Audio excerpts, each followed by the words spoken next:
So এই জায়গায় দেখো আমাদের উপরে দেখাই আমরা হইল গিয়ে আমাকে জানার ইচ্ছা প্রবল, আবিষ্কারের ইচ্ছা প্রবল, আমরা 100 সিসির ইঞ্জিন দিয়ে হেলিকপ্টার বানাচ্ছি, হ্যাঁ, কিন্তু আলটিমেট রেজাল্ট কিন্তু আমাদের হইলো টার্গেট, আমাদের আলটিমেট টার্গেট হলো আমাদের ভালো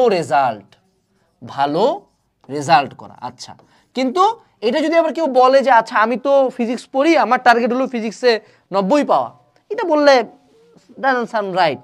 তাই আমরা একটু বলি জানার ইচ্ছা, ফিজিক্স খুব ভাল লাগে, ম্যাথ করতে ভাল লাগে, ডিডাকশনস ভাল লাগে, সাউন্ডস ফ্যান্সি। কিন্তু যদি আমি শুরু থেকেই রিয়ালিটিটা মাইনা নেই যে না আমার ভালো রেজাল্ট করা টার্গেট, তাহলে কিন্তু ফিজিক্সটা অনেক ইজি হয়ে যায়।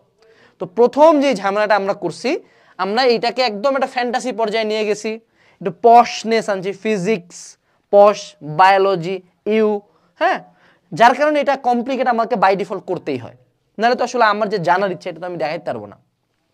এখন দেখো তোমরা যে ভালো লাগা থেকে যদি বের হয়ে এইটুকু স্বীকার করো যে তুমি ফিজিক্স পড়তেছো কেন, ভালো রেজাল্ট করতে চাও, নাম্বার পাইতে চাও, ফিজিক্সে যে ম্যাথ আসে, যে থিওরি আসে সেটা তুমি পারতে চাও, তাহলে একটু যায় নিজে তোমার এইচএসসির কোশ্চেন দেখো, তোমার ডিইউ এর কোশ্চেন দেখো, তোমার মেডিকেলের কোশ্চেন দেখো, তোমার বুয়েটের কোশ্চেন দেখো। আমি তোমাকে এই টাস্কটা দিলাম, এটা শুধুমাত্র তুমি ভেক্টর চ্যাপ্টারটার জন্য করবা। প্রথম চ্যাপ্টার সবার পড়া হয়েছে, আমি জানি সবাই এটা ভালো মতো পড়ছো।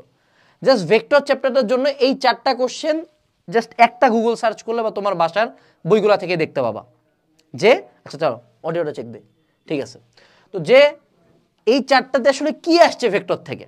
এবং তোমরা যারা ভেক্টর নিয়ে ফ্যান্টাসাইজ করে শুধু ভেক্টরের উপর 20 থেকে 30 আওয়ার্সের লেকচার করলা, বা এই সেম কাজ নিউটনীয় বলবিদ্যার ক্ষেত্রে করো, তারপর তুমি দেখো যে তুমি যে এই যে 40-50 আওয়ার্সের লেকচারগুলো ইউটিউবে করো বা বিভিন্ন কন্টেন্ট দেখো বিভিন্ন জায়গা থেকে, বিদেশি জায়গা থেকে, বাংলাদেশি জায়গা থেকে, প্ল্যাটফর্ম থেকে, ভাইয়া থেকে, দুইটা কন্টেন্টের মধ্যে পার্থক্য দেখো, ইউ উইল বি অ্যাস্টনিশড যে তুমি যা পড়ছো, এত কিছু জানছো, এর মধ্যে জাস্ট শুধুমাত্র ভেক্টর চ্যাপ্টারের 2টা টপিক থেকে কোশ্চেন আসছে 90%। 1 নদী নৌকা, 2 হলো বৃষ্টি ছাতা ধরার math. You will be astonished, majority question এই 2টা টপিককে ফোকাস করে। আর এমসিকিউ আসছে ভেক্টরের লম্ব আর সমান্তরাল, এই 2টা থেকে। তাহলে এত এফোর্ট কেন দিলাম, এত ভেক্টর নিয়ে পাগল হইলাম কেন? আই ডোন্ট নো তুমি কেন করছো, বাট বাস্তবতা এইটাই।